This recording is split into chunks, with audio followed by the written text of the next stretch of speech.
J'ai mon nouvel ordre de mission. Alors, écoutez bien, je dois aller en patin belge vers le château de la Belle au Bois dormant.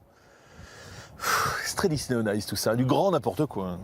Ah mais peut-être pas, vous allez voir. Alors, air, terre ou mer? Eh bien, air s'impose et vous allez comprendre pourquoi. Pour réaliser cette mission, je vais vous emmener à bord d'un engin volant extraordinaire. C'est un hélicoptère 100% belge. Eh ben ouais, ça a des patins l'hélicoptère. Là, j'ai besoin de plusieurs personnes. La première est du côté de Nivelles, c'est Patrick Gauquier. Patrick est pilote d'essai chez Dinali, la firme qui produit un hélicoptère ULM 100% belge, le Dinali H3 Easy Flyer Sport. Salut Patrick. Salut Jean-Louis. C'est du 100% belge. Ici, la boulonnerie. Toutes les matières premières destinées au train d'atterrissage, à la poutre de queue, au haubans.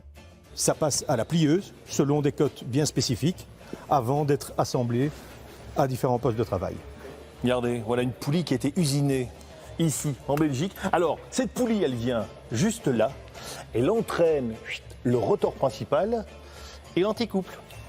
C'est dans ces ateliers que sont donc construits ces petits concentrés de technologie. Le châssis est en acier inoxydable, les patins sont en aluminium comme la structure de la queue, les minuscules pales de l'anticouple sont de marque Duc. La motorisation est confiée à un moteur Rotax à injection ou turbo-compressé de 110 à 130 chevaux optimisé pour l'hélico. La cabine qui bascule vers l'avant est en composite tiré sous vide. À bord, 2 sièges avec ceinture de sécurité et une double commande. Le tableau de bord est soit classique, soit numérique. Ici, altimètre, variomètre, badin, donc vitesse, contour, moteur et rotor, instrumentation moteur et instrumentation boîte de vitesse. Le plus étonnant, c'est que vous avez de l'espace à bord pour de grands gabarits. Malheureusement, vous ne pourrez pas prendre de valise avec vous. Les espaces de rangement se réduisent au minimum. Patrick, tu sais ce que j'aime bien, moi, avec cet hélico? C'est son look, on dirait un peu une petite libellule comme ça. Il y a juste un truc qui est dommage, c'est qu'il faudrait la même version cabrio. Viens voir. Non. Le voilà. C'est dingue ça.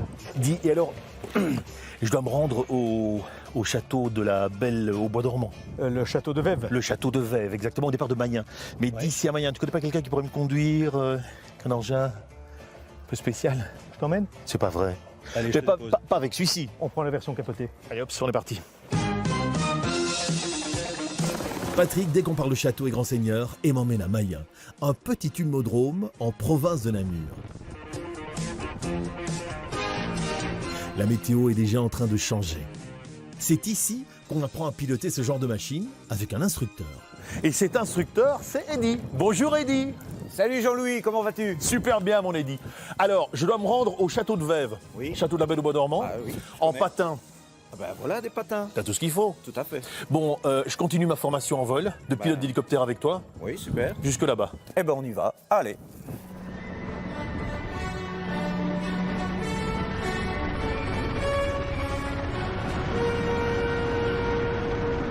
Nous partons pour une balade incroyable entre le château de la Poste, les ruines du château de Poil-Vache et la citadelle de Dinan. Quand vous pilotez ce genre d'engin, 3 choses vous surprennent.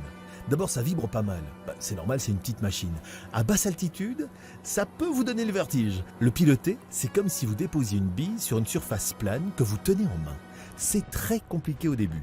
Il vous faudra une quarantaine d'heures pour maîtriser l'outil à plus ou moins 250 € l'heure de vol. Là, on est en train de voler à une vitesse de croisière qui est aux alentours de, allez, on va dire entre 60 et 70 nœuds, entre 120 et 140 km/h. C'est probablement l'engin qui vous permet de vivre les plus grands moments de liberté en vol. Que se passe-t-il si le moteur se coupe?